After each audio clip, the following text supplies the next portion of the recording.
कहते हैं करोड़ों ब्रह्म हत्या लगी हो, एक दो ब्रह्म हत्या नहीं, कोटि विप्र बध लागी ही जाहू। करोड़ों ब्रह्म हत्या जिसको लगी हो, लेकिन वो शरण में आ जाए तो मैं उसको त्यागता नहीं। क्यों? बोले यही शरणागत धर्म है। लोग कहते महाराज इन्होंने अमुक दुष्ट व्यक्ति को संरक्षण दिया। भैया दुष्ट अगर शरण में आ गया तो उसको संरक्षण देना ही पड़ता है, क्योंकि शरणागत का धर्म है। भाई अगर यही प्रश्न किया जाए तो भगवान में भी तो ये दोष आ जाएगा कि पापियों को भगवान संरक्षण क्यों देते? बोले ये शरणागत धर्म है। इसीलिए बड़े बड़े लोगों के जीवन में देखा जाता कि कोई व्यक्ति गलत काम करके भी आ जाता, कहता महाराज मुझे बचा लो, तो फिर व्यक्ति चाहे जैसे भी उसे बचाता है, क्योंकि वो अपना धर्म समझता है कि ये मेरी शरण में आया है इसलिए इसको बचाना चाहिए। लेकिन सामने वाला व्यक्ति तो आरोप लगाता, देखो इतने धर्मात्मा और सज्जन होकर के पापी का पक्ष ले रहे हैं, दुष्ट का पक्ष ले रहे हैं। बोले पक्ष लेना नहीं है, ये शरणागत धर्म है। भगवान भी शरणागत की रक्षा करते हैं। तो परीक्षित की शरण में कलयुग आ गया, तो परीक्षित भी तो धर्मात्मा है। परीक्षित ने कहा भले ये कलयुग खराब है, लेकिन मेरी शरण में आ गया तो इसकी रक्षा करनी चाहिए। भगवान ने कलयुग को छोड़ दिया, बोले जाओ मैं तुम्हें मारूंगा नहीं। भक्ति महारानी कहती कि महाराज परीक्षित ने इसे क्यों छोड़ दिया? अगर मार दिए होते तो काम ही समाप्त हो जाता, न कलयुग रहता न अधर्म होता। और दूसरा प्रश्न भक्ति महारानी ने नारद जी से यह किया कि चलो राजा परीक्षित ने छोड़ दिया, लेकिन भगवान तो सर्वज्ञ हैं, भगवान को सब मालूम है। करुणा पारेण हरिणा अधर्म कथमीक्षते, करुणा पारेण हरिणाप्यधर्म कथमीक्षते। अरे भगवान सर्वज्ञ हैं, भगवान को सब मालूम है, तो भगवान कलयुग के इस अधर्म को क्यों सहन करते हैं?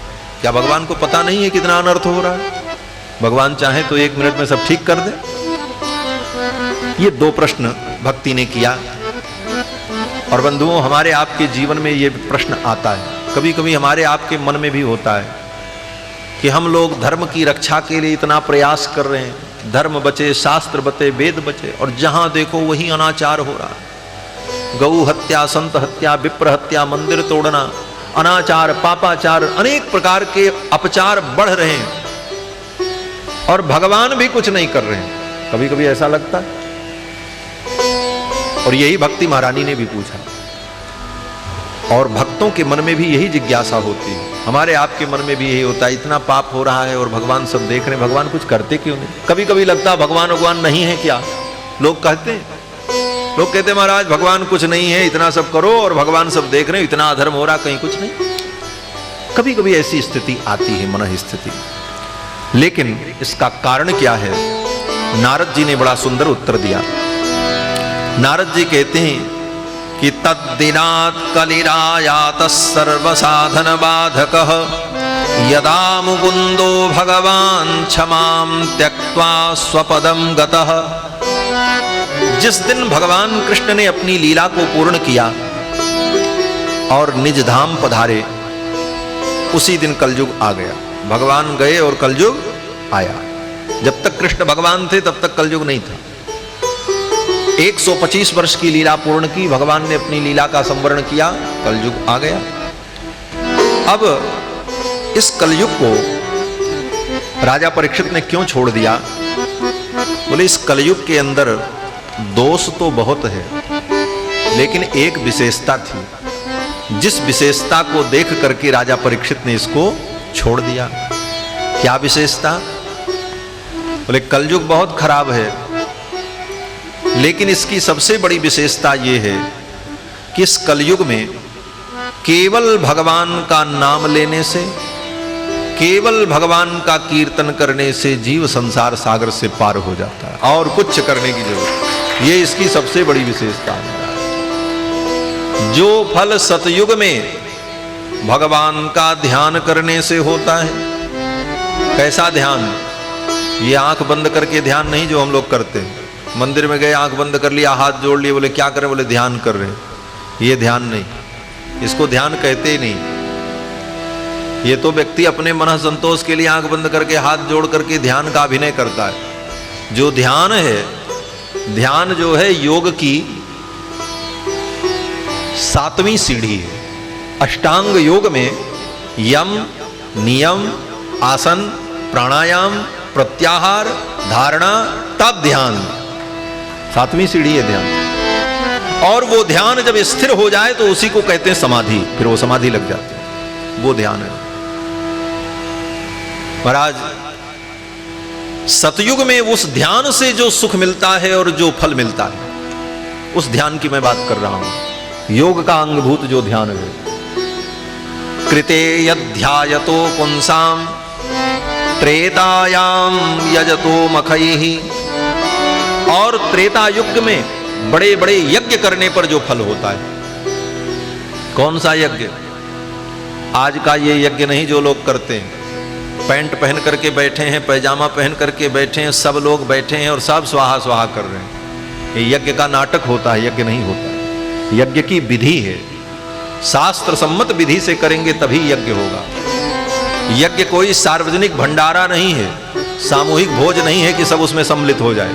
लोग कहते हैं महाराज हवन हो रहा है, ये आप भी बैठ जाइए, आप भी सम्मिलित हो जाइए। यज्ञ व्यक्तिगत विषय है, आप व्यक्तिगत संकल्प करके स्वयं करेंगे। सत्संग सार्वजनिक होता है, उपदेश सबके लिए होता है, लेकिन यज्ञ सबके लिए नहीं होता। यज्ञ सामूहिक नहीं होता, यज्ञ वैयक्तिक होता है। एक व्यक्ति जजमान होता है, एक ही व्यक्ति सारी क्रियाएं करता है। हाँ, बाह्य सहयोग लोग कर सकते हैं, बाहर से लोग सहयोग करें, वस्तु ला करके दे दें, सामान दे दें, सहयोग करें, सेवा करें, लेकिन संकल्प और क्रिया तो एक ही व्यक्ति करता है, क्योंकि यज्ञ वैयक्तिक चीज है। लेकिन आज यज्ञ को भी पाखंडी लोगों ने सार्वजनिक बना दिया। और ये काम किया किसने? बोले अर्धनास्तिक लोगों ने, जिनको पूरा हम नास्तिक भी नहीं कह सकते और जिनको हम पूरा आस्तिक भी नहीं कह सकते। ऐसे अर्धनास्तिक लोग कौन हैं? बोले जो लोग वेद को तो मानते हैं, पुराण को नहीं मानते। आधे नास्तिक आधे आस्तिक। भाई वेद को मानो और कहो हम पुराण नहीं मानते। हम वेद को मानते हैं लेकिन भागवत को नहीं मानते, तो व्यक्ति क्या कहा जाएगा? आधा नास्तिक। अरे भाई वेद मान रहे हो, पुराण नहीं मान रहे हो। ऐसे अर्धनास्तिक लोग जो हैं, उन लोगों ने यज्ञ को भी विकृत कर दिया। और मैं स्पष्ट कहता हूं, कोई संकोच नहीं है, क्योंकि सनातन धर्म की इस पीठ पर मैं बैठा हूं। आर्य समाज, ब्रह्म समाज, ये जो समाज हैं, ये तथाकथित संस्थाएं जो समाज में पैदा हुई, ये अर्धनास्तिक संस्थाएं। इन अर्धनास्तिक संस्थाओं ने अपने भौतिक लोकैषणा की प्राप्ति के लिए, अपने संस्थान के विकास के लिए धर्म को भी बाजारू वस्तु बना दिया। सारी क्रियाओं को इन लोगों ने विकृत कर दिया है। ये रहस्य हम लोग जानते हैं। सामान्य आदमी तो धर्म समझ करके प्रवृत्त हो जाता है। तो कहने का भाव, यज्ञ भी वैयक्तिक है, वो सार्वजनिक नहीं। और यज्ञ की विधि क्या है? बोले वेद के अनुकूल सुंदर मुहूर्त में, अपने अधिकार के अनुकूल जब आप क्रिया करते हैं तो वो क्रिया यज्ञ कहलाती है। और वो यज्ञ क्या है? अश्वमेध यज्ञ, वाजपेय यज्ञ, श्रौतामणि यज्ञ, सोम यज्ञ, अग्नि चयन, ये सब यज्ञ हैं जो वेदों में वर्णित। आज जो लोग यज्ञ कर रहे हैं, गणेश यज्ञ, दुर्गा यज्ञ, विष्णु यज्ञ, बोले इसका नाम यज्ञ है ही नहीं कहीं शास्त्र में। इसको होम कहा जाता है। होम और यज्ञ में अंतर है। तिष्ठद् होमः बखट्कारासु यज्ञः, ये यज्ञ की परिभाषा है। जहां पर बैठ करके, जमीन में बैठकर स्वाहा स्वाहा कह करके आहुति दी जाती है, उसको होम कहते हैं। और जहां पर बखटकार से आहुति दी जाती है, उसको यज्ञ कहते हैं। बखटकारासु यज्ञः, उसमें स्वाहा शब्द से आहुति नहीं होती, बखटकार से आहुति होती। तो ऐसे यज्ञ जो हैं, जिनका वेदों में वर्णन है, त्रेता युग में उन बड़े बड़े यज्ञों को करने से जो पुण्य होता है। त्रेतायाम यजतो मखैहि और द्वापरे परिचर्यायाम, और द्वापर युग में भगवान की सेवा करने से जो फल होता है। कैसी सेवा? बोले स्वार्थ रहित होकर के सप्रेम सेवा द्वापर युग में होती है, कलयुग में नहीं हो पाती। कलयुग में आकर के वो विकृत हो जाती है। तो द्वापर में भगवान की सप्रेम सपरिया का जो फल है, कलयुग में वही फल तद कलऊ हरि कीर्तनात्, कलयुग में भगवान के नाम संकीर्तन से वो फल मिल जाता है। ये कलयुग की सबसे बड़ी विशेषता। सतयुग में ध्यान करने पर, त्रेता में यज्ञ करने पर, द्वापर में भगवान की पूजा करने पर जो फल होता है वो कलयुग में केवल भगवान का नाम लेने से हो जाता है। ये कलयुग का सबसे बड़ा प्लस पॉइंट है। इसी को देख करके महाराज परीक्षित ने कलयुग को छोड़ दिया। चलो भाई, एक विशेषता तो इसके अंदर है, कलयुग रहेगा, लोग थोड़ा बहुत भी भगवान का नाम लेंगे, कीर्तन कर लेंगे तो उनका भी कल्याण हो जाएगा।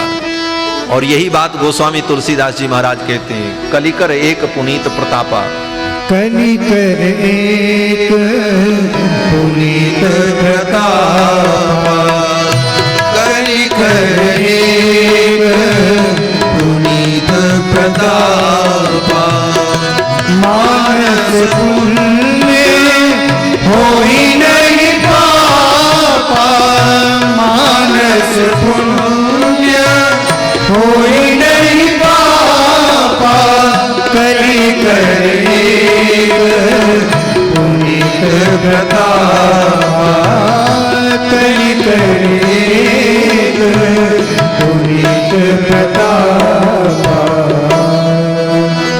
कलयुग की एक और विशेषता जो गोस्वामी जी महाराज वर्णन कर रहे हैं कि कलयुग में मन से पुण्य तो होता है, पाप नहीं होता। सतयुग में, बोले सतयुग में आप अगर अपने मन में सोच लो कि इस सामने वाले व्यक्ति की खोपड़ी फोड़ दें, आपने मन में सोचा, पाप लग जाएगा।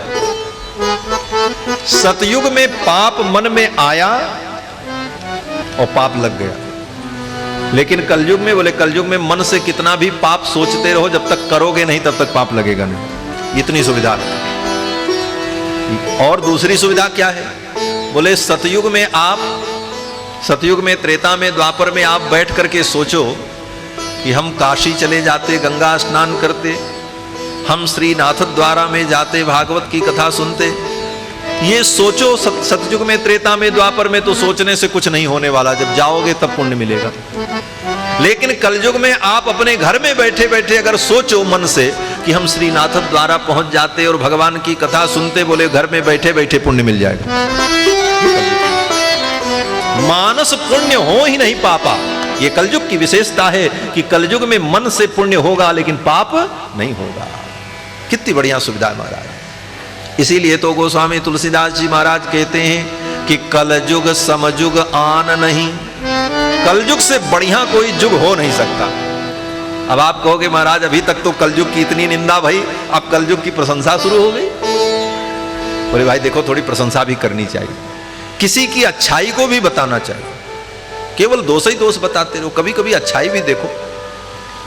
गोस्वामी जी कहते हैं कि कलयुग समयुग आन नहीं, इसके समान तो कोई युग ही नहीं है महाराज। बड़ा अच्छा है। क्यों इसको अच्छा कह रहे हैं? अरे भाई हमारे हिस्से में यही आया है तो यही हमारे लिए अच्छा है। सतयुग बहुत अच्छा हो, लेकिन हम सतयुग में तो पैदा नहीं हुए, कलयुग में पैदा हुए, तो इसी को अच्छा मान करके अच्छा बनाने का प्रयास करें। और यही कहते रहे कलयुग बड़ा खराब है, कलयुग बड़ा खराब है, सतयुग बहुत अच्छा था, तो जो समय मिला वो भी बर्बाद हो जाएगा, हम कुछ अच्छा नहीं कर पाएंगे।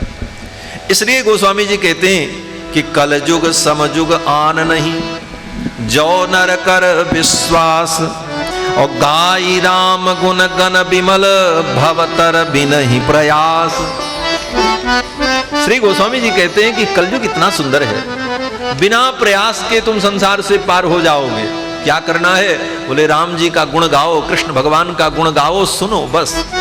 गाई राम गुण गण विमल, भवतर बिनहि प्रयास, बिना प्रयास के संसार सागर से पार हो जाओ। यही भगवान के कथा की विशेषता है, ये कलयुग का प्रभाव है महाराज। इस गुण को देख करके परीक्षित ने कलयुग को छोड़ दिया।